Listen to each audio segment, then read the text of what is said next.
وأشهد أن لا إله إلا الله وحده لا شريك له وأشهد أن محمدا عبده ورسوله بعد. اللهم صل على محمد وعلى آل محمد وبارك على محمد وعلى آل محمد كما صليت باركت على إبراهيم وآل إبراهيم إنك حميد مجيد. السلام عليكم ورحمة الله وبركاته.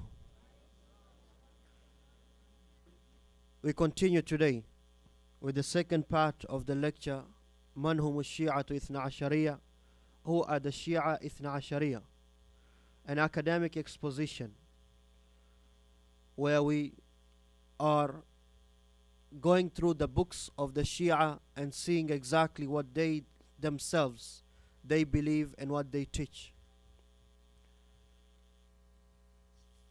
It will be the same way as yesterday. I will not say anything from my own self, except that everything will be referenced from the exact book and page number from the books of the Shia. Now, without wasting much time, and there's been a lot of questions, and it was suggested maybe I answer those questions. But if I was to answer those questions, then we cannot complete this lecture. So we try to complete the lecture. We start off today with a quote. Like I said yesterday, maybe some people that will come and say, you know what, that is the beliefs of the old ones. They don't believe that now. Now you have the new Shias. They don't believe that. So he said, who's the greatest leader of the Shias of this time? He said Khomeini. And Khomeini, we quoted some things from him. I will start off today to quote from some of his books also. So you know that this is the deal right now and is the same deal before. He says Al-Khomeini in his book Al-Hukuma Al-Islamiyya. The book is called The Islamic Government. And I'll just translate to save time. I'll just speak it in English. He says, verily the Imam, like we discussed yesterday, they believe in the 12 Imams, the Imamate. He says, verily the Imam, he has a praised station, a supreme rank, and universal sovereignty, to which authority and command submit all the atoms of this universe. All the atoms of this universe, they submit to the Imam. You, a simple Muslim, when I say to you, I ask a simple question. I can pick on the youngest of them. Who is the one to whom everything submits? Allah. Khomeini says not everything. In fact, every atom, it is under the sovereignty of the Imam. He says, and of the imperatives of our religion, from the most important parts of their religion, he says, is that our Imams, they occupy a praised station which is accessible by neither a close angel or a sent prophet. No prophet or angel can be of the same equal status as those 12 Imams. And then he says, and they, with Allah, it has been related to them that they have a state with Allah which are encompassed by neither close angel or sent prophet. Al-Hukuma Al-Islamiyya, page 52. The print from Cairo, 1979. Go back, you see it. That is what he believes about the Imams. And you won't find any Shia, I guarantee you that, who will come out and say, no, what he wrote is wrong. Even worse than that, we went through the chapter yesterday of how they defamed the Prophet sallallahu alaihi wasallam. And I told you, these people, the shaitan entered the Persians who used to worship the fire and the atheist Persians. They entered into Islam wearing the cloth of Islam but wanting to destroy Islam from inside. He says, all the prophets, they came for the purpose of laying down the foundation of justice in the world. Do we agree to that or not? It's true. All the prophets, they were sent by Allah to establish justice in the world. But they failed to do so. Even Prophet Muhammad, the last of the prophets who came to reform mankind and to apply justice, he failed too.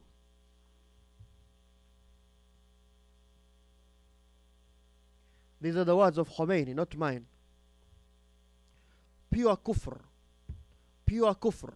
Saying that the Prophet ﷺ failed. Not just him, he says even all the prophets, they failed. And you have to note, there are other stupid speakers also who have said the same thing. The Prophet ﷺ, he says, Inna Nabi ﷺ fashal. The Prophet, he failed. Like Amr Khalid. Amr Khalid, the one from Egypt. The one who trims his beard and puts the mustache like a Persian. The one they invite him for reviving Islamic spirit. He says the Prophet ﷺ fashal. He failed. That is why when we say to you, do not go to that conference, because we know the people who are there. You can go on the internet, you see him saying those words. But coming back to Khomeini, he says, in fact, maybe we just leave it there. This is enough. It makes you want to throw up. When did he say this? He said this on the 15th of Sha'ban, the year 1400, when he was giving the speech on the Milad of the Imam. 15th of Sha'ban, 1400. When he spoke these words, that's when the ulama of the Muslim world, the Rabita al-Ulama, the Muslim World League, they issued a fatwa, this guy is kafir. Sheikh al-Albani issued a fatwa, this guy is kafir. The Mufti of Tunis, of Tunisia at that time, issued a fatwa, this guy is kafir. Sheikh Abdulazeez bin Baz, all the scholars.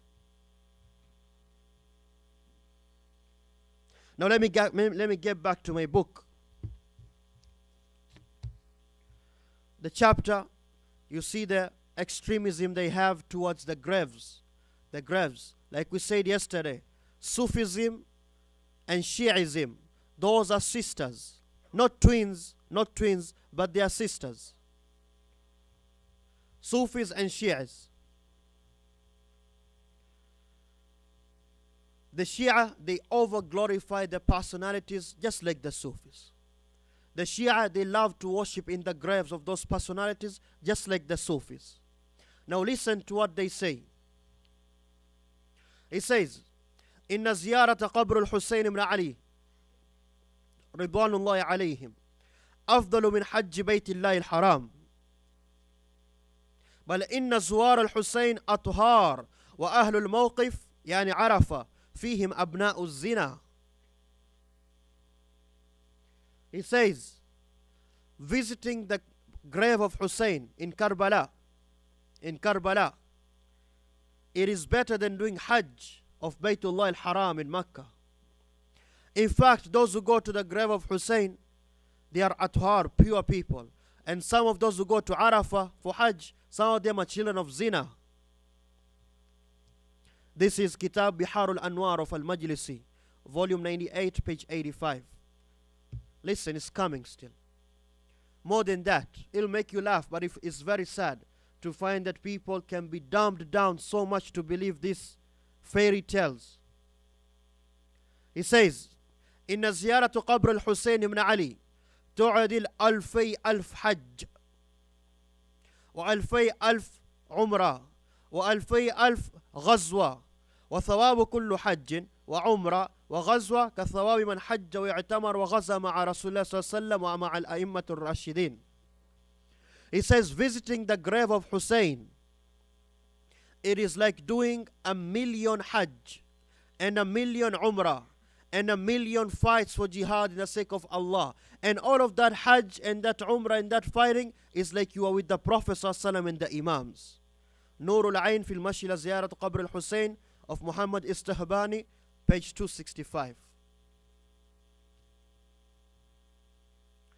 They continue to say, Al-Karbala or Karbala أقدس بقعة في الإسلام وأعظم من مكة والمدينة وبيت المقدس. Karbala, the place where Hussein was killed in Iraq. It is the most pure of all lands on earth. It is better than Makkah and Medina and Quds. Misbahul Jinan of Al-Kashani, page 360. I told you, this has evolved into a complete different religion now. In fact, they say, look at the extremism they have. They say, إن الأكل من طين قبر الحسين, eating from the dust, from the sand, which is on the grave of Hussein. شفاء من كل داء, it is a cure for every disease. Akhi, if you have high blood sugar, you have cancer, you have, I don't know what you have, just order some sand from the grave of Hussein, you'll be cured. According to them, not me. I'm not a doctor. The book Al-Mazar of Al-Mufid, page 125. Eating from the dust, the sand on the grave of Hussein is a cure from every disease. You know what's most strange? I'm saying this again. What's most strange is the people who believe this stuff. That is even more strange. And by the way, when you see them praying and they put that stone, you see the Shia praying, they put that round thing. That is, it has to come from the clay, from the sand in Karbala. They have a factory for that in Bahrain. A factory for making those things to make sujood on. If you cannot, then you find anyone. Try some from St. Catherine's maybe, or Toronto, downtown. Next, he says,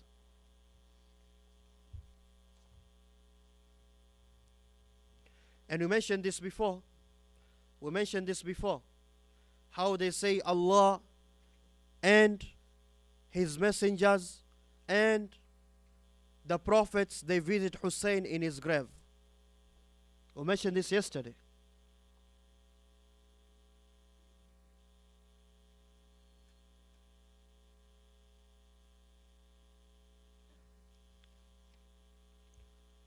That is why, for those of you who know, those of you maybe are from Iraq or Iran or Afghanistan, Mazar al-Sharif and other places, you see how they glorify those graves.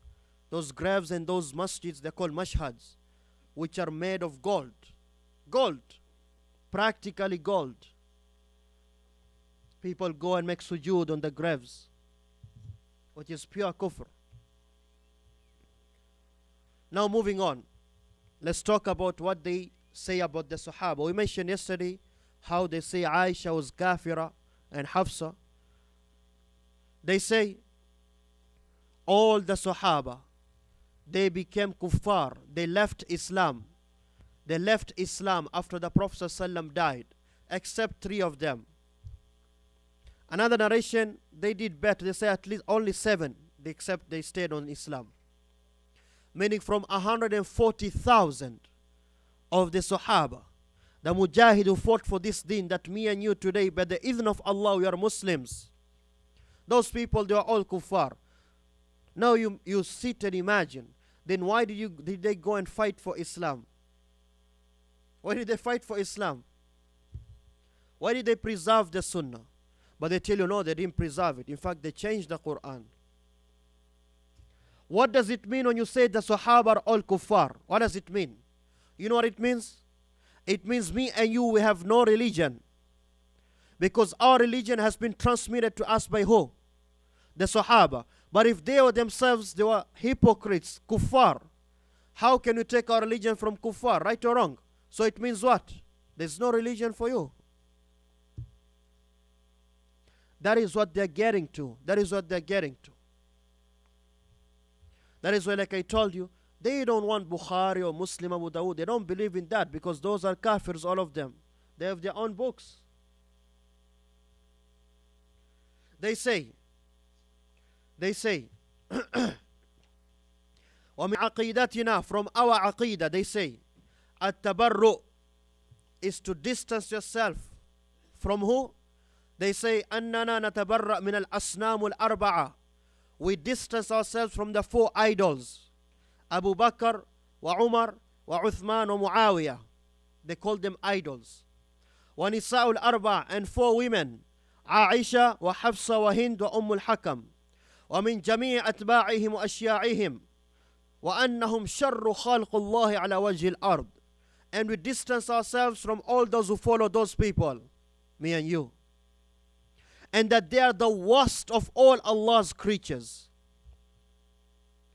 وأنه, and that لا يتم الإيمان بالله ورسوله والأئمة إلا بعد تبرؤ من أعدائهم. And you should know from our aqidah, he says, that belief in Allah and His Messenger and the Imams, it cannot be complete unless you distance yourself from those enemies. This is Haqqul Yaqeen of Al-Majlisi, page 519. In fact, I told you, you are kafir, according to them, not me. You are kafir. They say, Abu Bakr wa Umar kafiran. Kafir man ahabbahuma. Abu Bakr and Umar are kafir, and whoever loves them is kafir. Bihar al-Anwar of Al-Majlisi, volume 69, page 137 and page 138. That is why if you see them slaughtering our brothers in Syria and slaughtering our brothers in Iran and other places in Lebanon, do not find it strange. Some people are so naive. You act so dumb. Oh, but they stand against the Americans. Who told you, Akhi? Don't believe politicians. Politics is lies. Even if they stood against the Americans, and we are not talking about politics here, it doesn't change their beliefs. They're not doing it for you.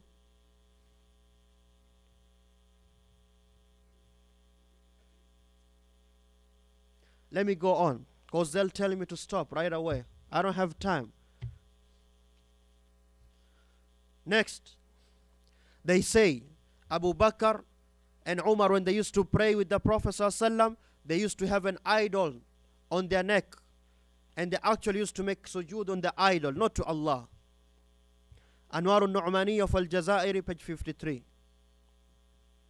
So someone might ask, let me make you laugh a bit, because you guys are looking at me like you want to eat me up and chew me up. It's not me. I'm just telling you what they believe.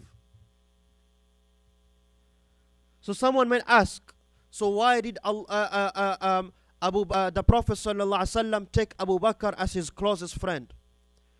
And in the time of most, when he needed me most during the Hijrah, he took him with him, right?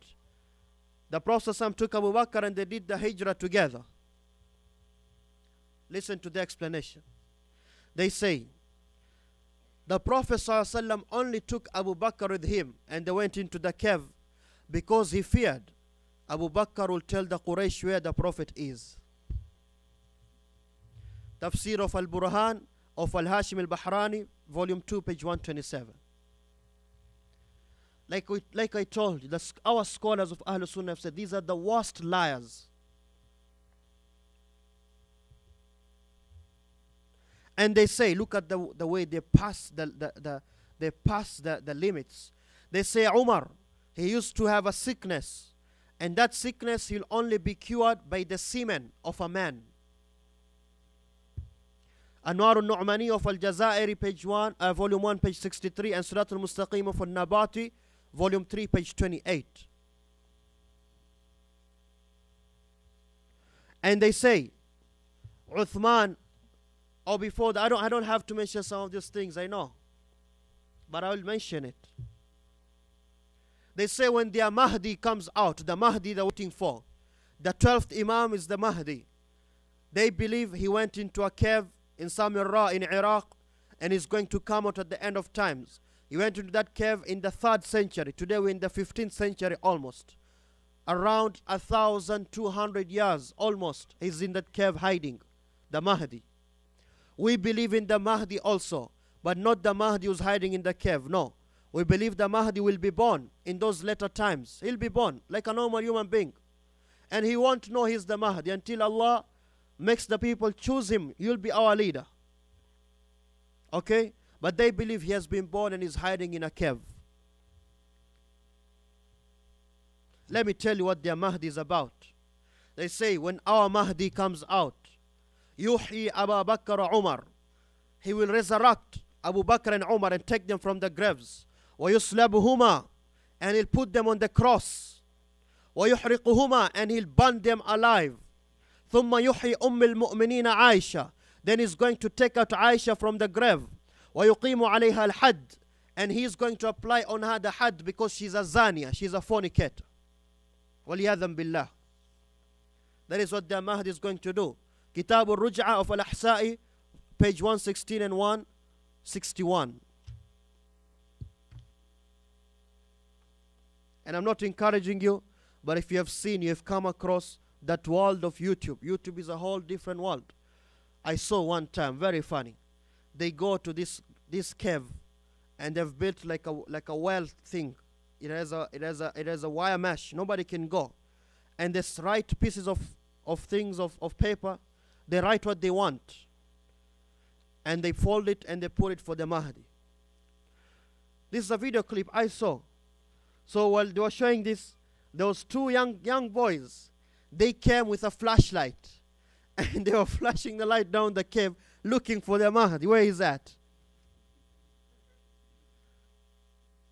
1,200 years in a cave, imagine. No AC, no heat if it's cold. I don't know how he's surviving. You guys, 24 hours without light, huh? The ice storm last weekend, everybody is in a pandemonium. This is the khurafat they have. Now listen what the Mahdi is going to do when he comes out. Their Mahdi. They say, Anna Jibreel wa Mikael, Jibril and Mikael, wal kursi, the kursi of Allah, wal lawhul mahfuz, wal qalam, khadi'atun, they have submitted themselves, dhalila, they have humbled themselves lil Mahdi Shia, to the Mahdi of the Shia. Why? لأنه سفاح, because he's coming out to shed blood. This is Aqa'id al-Imamiyah, the book on Aqidah, their Aqidah. They write books on Aqidah just like us, of Muzaffar, page 102. You know how much is coming to shed blood? He says, أن مهدي الشيعة يأتي بأمر جديد. He'll come with a new thing. وكتاب جديد, and a new book. Like I told yesterday, they don't believe in this Quran. They say only the 12 Imams have the real Quran. So when he comes out, he'll come with the real Quran. شديد على العرب. He will be tough against the Arabs. شأنه ليس عليه شأن إلا السيف. The only thing he knows is the sword. Kitab al-Ghaiba, page 154. This is where it becomes apparent that this is propaganda from the people of Furs. You see how much they hate the Arabs. And they say, إذا خرج المهدي, when the Mahdi comes out, لم يكن بينه وبين العرب وقريش إلا السيف. The only thing between him and the Arabs and the Quraysh is the sword. Al-Ghaiba, page 154. And he says, An-Nu'man in his book, Al-Ghaiba again, he says, ما بقي بيننا وبين العرب إلا الذبح. The only thing which is remaining between us and the Arabs is to slaughter them. And he says, when the Mahdi comes out, يهدم المسجد الحرام ومسجد نبوي. He is going to destroy the Masjid of Makkah and the Masjid al-Nabawi in Medina. ويحكم بحكم آل داود. And he is going to rule with the rule of the children of Dawood. ويكلم الله باسمه العبراني. And Allah will call him by his Ibranic name, his Hebrew name. What does that tell you? He will rule by the rule of the children of Dawood. Who are those? Ahsant, Jews, Israelis. And Allah will call him by his Hebrew name. Abu Usama tonight will speak similarities. He did. The similarities between the Jews and the Shia. Like we said, the founder of the Shi'i madhab, or the Shi'i group, was a Jew, Abdullah bin Saba. This is in more than one book to show it's not something strange. Bihar al-Anwar of Majlisi, volume 52, page 338. Usul al-Kafi, the most authentic book, page 397. Kitab al-Ghayb of Nu'mani, page 326. Al-Ruj'a of al-Ahsai, page 51. Furu' al-Kafi of Kulaini. That is enough.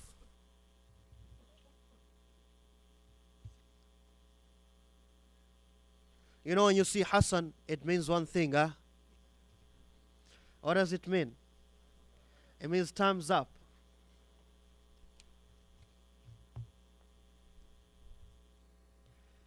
Let us discuss. You see how these people are corrupt. Not just when you corrupt in your aqidah, your actions become corrupt also. This is a cult. And like we said yesterday though, some of the general folk, the general public, those who are Shias, they don't know some of this stuff. They don't know. Not everyone knows.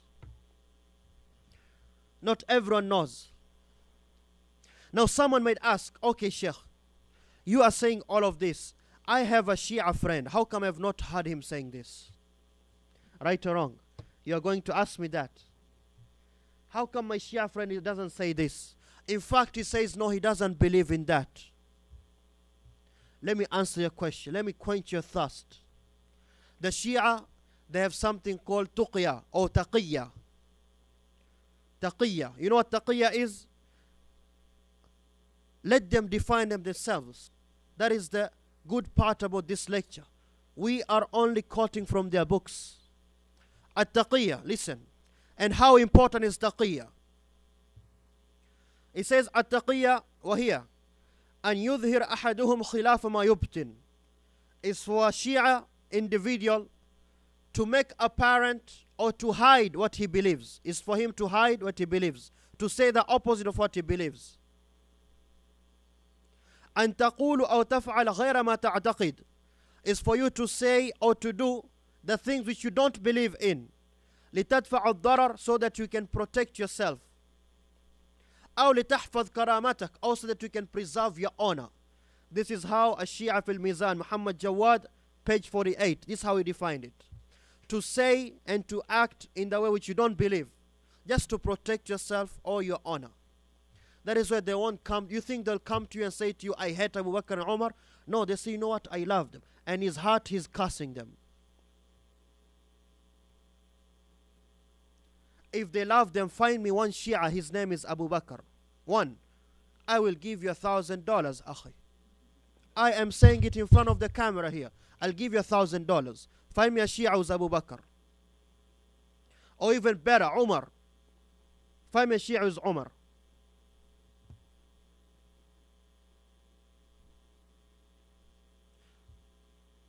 Now, how important is this taqiyya? He says, in Usulul Kafi, the most authentic book of the Shia, of Kulayni, volume 2, page 217, he says, تسعة أعشار الدين في تقية. تسعة أعشار الدين. 9/10. 9/10. How much percentage is that? 90% of our deen is taqiyya. ولا دين لما لا تقي له. And whoever does not practice taqiyya, he does not have a deen. That is why they practice it every single moment. That is why you have not heard them saying this. But for those who know them, they know them. This is the most authentic book of the Shia. They say 90% of our deen is taqiyya. Not me. I did not say it. We know how Islam is against kadhib, lying. We know how Islam is against cheating. This is what? What is this? This is nifaq, hypocrisy.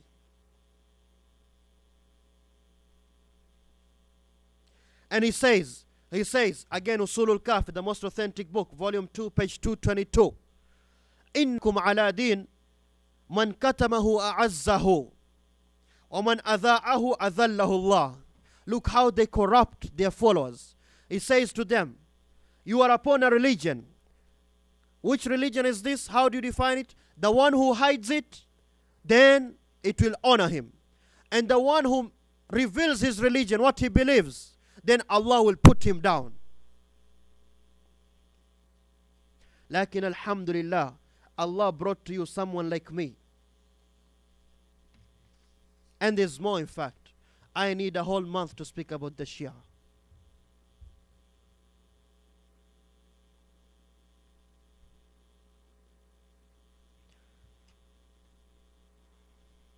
Let me finish off.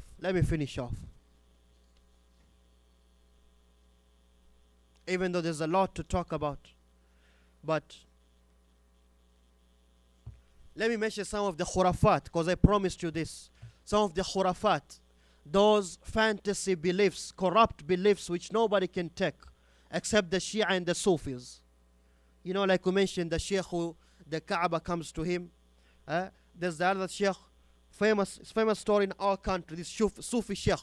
He was sitting, you know, then he went to his house. He told his students, wait for me. After 5 minutes he came and there was water on him. And they asked him, Maulana, what happened? He said, my brothers in Yemen, they called me there was a fire there. And I went to put it off. This is some of the water they were pouring. Yes, they believe, the Sufis, they believe their Sheikh, he can be in more than one place at one time.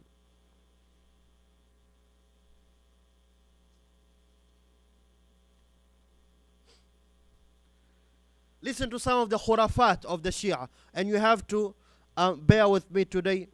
I decided to delay Salatul Maghrib a bit. We're still praying on time. There's no problem. There's no problem. They say, and you know what is funny? Some of this is from the most authentic book. That's why, wallah, you feel sad sometimes. How can people believe this stuff? They say, إِنَّ نَفَرٌ مِنَ الْمَلَائِكَةِ تَشَاجَرُوا. There's a group of angels, they started to argue. Angels, they're arguing. فَسَأَلُوا حَكَمًا مِنَ الْآدَمِيِّينَ. So they say, you know what? Let's find a judge from the human beings. He's going to judge us. فَأَوْحَى اللَّهُ إِلَيْهِمْ. So Allah, He said to them, okay, choose. Who do you want as a judge? So they chose Ali ibn Abi Talib. How do angels argue? And they have Allah, but Allah says, go find a human being to judge. This is the Musnad Fatima, page 296. Now let's come to Usulul Kafi, the most authentic book. Volume 1, page 237. They said, Inna al-himara Ufair, the donkey, Ufair, kallama Rasulullah sallallahu alayhi wasallam. He spoke to the Prophet sallallahu alayhi wasallam, and he said, and by the way, Ufair was a donkey of the Prophet sallallahu alayhi wasallam. That is true. But this never happened. Whatever I'm going to mention is just one of the fairy fables of the Shia. It says this donkey spoke to the Prophet ﷺ, and he said to him, Bi abi anta wa ummi. May my mother and my father be sacrificed for you. Inna abi haddathani an abihi an jaddihi an abihi. My father, don't laugh please. My father, he narrated to me from his father, from his grandfather, from his father. It's an isnad, chain of donkeys. Listen to the story. He said, he informed me, he said, my grandfather, أنه كان مع نوح في السفينة. That grandfather of mine was with Nuh in the Safina, in the ark of Nuh. فقام إليه النوح فمسح على كفله. So Nuh stood to that donkey and he wiped on that donkey. ثم قال, and then Nuh عليه السلام, he said, يخرج من صلب هذا الحمار. They will come out from the progeny, from the children of this donkey, حمار, a donkey, يركبه سيد النبيين, a donkey who will be rode by the chief of all the prophets. Then Ufair said to the Prophet, فَالْحَمْدُ لِلَّهِ الَّذِي جَعْلَنِي ذَلِكَ الْحِمَارِ. I thank Allah who made me that donkey. You have never heard of isnad like this, that chain of narration of donkeys. Now, this is the most authentic book, wallahi. Yes, you have to laugh. You have to laugh. What religion is this? And how does a donkey he gives his father and his mother sacrifice for the Prophet? Anyway, there's some things, like I said yesterday, is 18 plus. I will reserve it for myself, or for those who will be interested if they want to come and know. Anyway, some of the stuff they say, those imams of theirs, the 12 imams, their urine, their feces, their blood is not najis. In fact, it's pure like misk. Rather, the one who drinks their urine or their blood, يَحْرُمُ اللَّهُ عَلَيْهِ النَّارِ. Allah will make him never go to the hellfire, and he'll go to Jannah. The book Anwarul Wilaya of Kalbaya Kandi, page 440.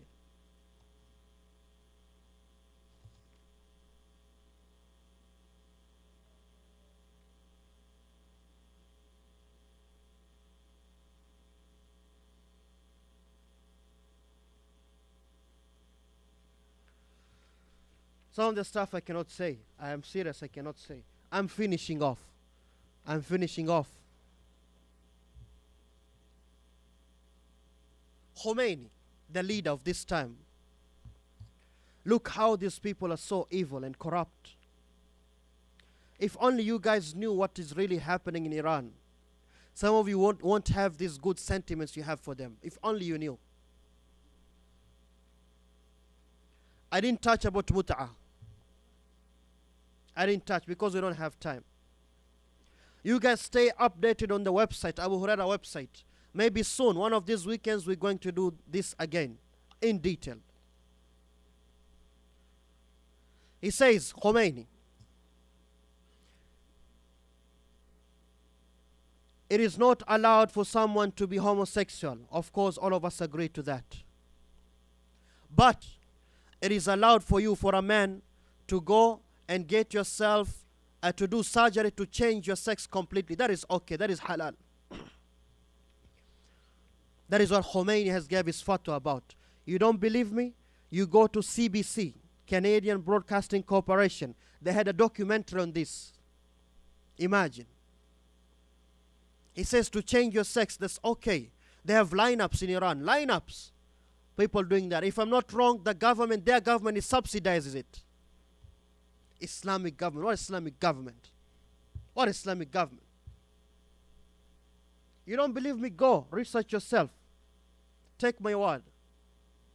If you don't find it, I'll give you $1,000. If you know how to search Google. If you don't know how to search, that's your problem. And he says, look how corrupt this man was. He says, when he was asked about what is the age you can get married? He says the age you can get married to any woman at any age. Any age. But the woman who's under 9 years old, you cannot have intercourse with her. But sa'irul istimta'at, other types of enjoyment, like touching or putting a private part between his thighs, or whatever, it is okay to do that even with an infant girl, a baby who is breastfeeding. I am sorry, I will spill it all today. He said that in his book, Tahrir al-Wasila, volume 2, page 221. These people are corrupt. You guys have no idea. You have no idea.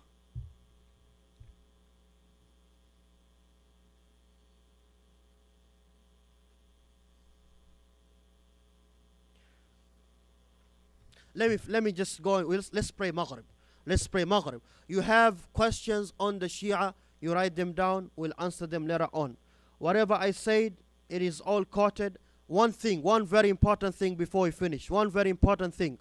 This is not a call for anyone, whether individual or groups, to go out and commit any act of violence against anyone.